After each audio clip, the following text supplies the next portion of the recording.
Hey guys, my name is Alex and welcome back to my channel.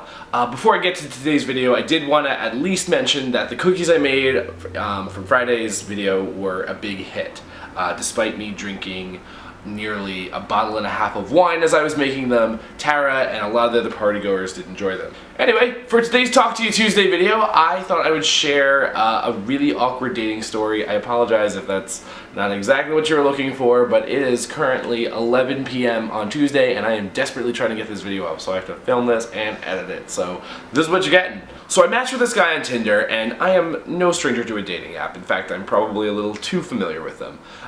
We chatted for like a good week and a half before we actually met up and we're really hitting it off, a lot of good chemistry, and I thought, you know what, normally I just go to drinks with a guy and it doesn't go anywhere, so why not be a little different?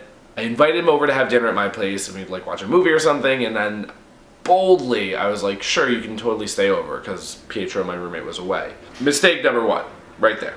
So he comes over and he's super nice, but I very quickly realized that he is insanely awkward, and not in like that, oh, you're an awkward guy, that's endearing. Like, oh wow, it's pulling teeth talking to you, and you're just talking about really uncomfortable topics, and like nothing was going right from the conversation. Like I'm like smiling and nodding, I'm like, okay, and then I realize, shoot, this guy is supposed to stay over. So now I'm panicking because I'm like, what the hell am I supposed to do? Because I don't want him to stay over now, and I'm kicking myself for being an idiot for just, you know, not thinking that, you know, it could possibly go wrong.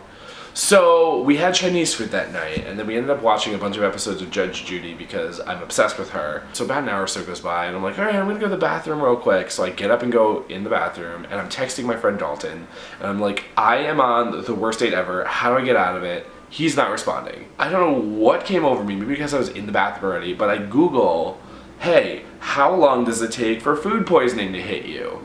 Like, this is where we're going, people. And the first response I get says it could take anywhere from like a few days to an hour. I'm like, I can work with that. I'm not proud of this, start loudly gagging in the bathroom, just like, "Huh, huh," like hoping he hears me. I wasn't actually gonna throw up because that's gross.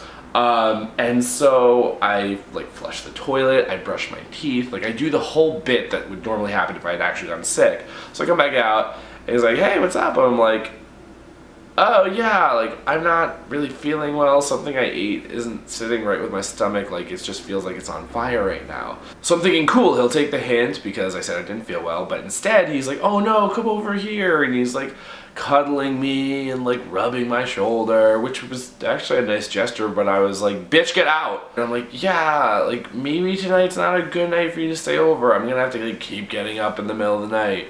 And he's like, oh, like you want me to go? And in my head I'm like, yes! But so what I actually said, so as to not sound desperate, was no, we can lay here for a little bit more. So we lay there for like 5 or 10 minutes, and then I'm like, you know what, I think I'm gonna get some tea, you know, to help soothe my stomach a little bit. The twist is, I don't own tea, but I went over there to my stove, put on a pot of water, started boiling it, like flame on and everything, and I start just going through my cabinets one by one, like where did I put that tea? Oh, and then I get to a cabinet that I know he can't see because he's too short, and I'm like, there it is, shut. I committed to it. I had props. I went for that Oscar-nominated performance, but I only got nominated and didn't win the award, and you're about to find out why. He gets his stuff together and he leaves, and I was like, yeah, text me when you get home, like, no problem. So he does, and he's like, hey, I had a good time. It was fun while it lasted. I'm like, yeah, totally, me too. And I'm thinking, like, I feel bad, but thank God. And then he just writes, yeah, so you weren't feeling it, were you? And I was like, what? No, not at all. And he's like, okay. I was like, no, like, you're really nice. I don't know if I felt like the chemistry, but like I am really sick.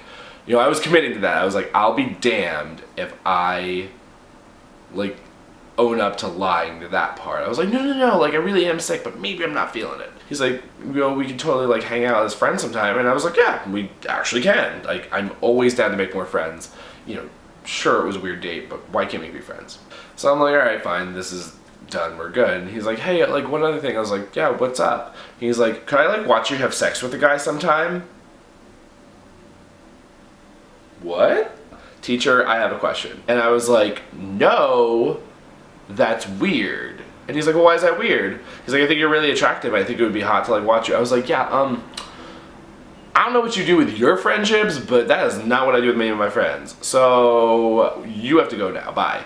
And that was the last time I ever spoke to him. So the moral of the story, and my tip to you guys at the end of this tale, is just go for drinks on the first date. No matter how well you think it's going, when you're like virtually chatting before you ever meet, you don't really know the person until you meet them. So just do something that is not going to put you in a lot of pressure for being there for a long amount of time, and especially don't do what I did and invite them over to your apartment. Thank you guys so much for watching. I hope you enjoyed this story, and feel free to share any of your weird dating horror stories down below. It could be one that happened recently or just your favorite one that you tell.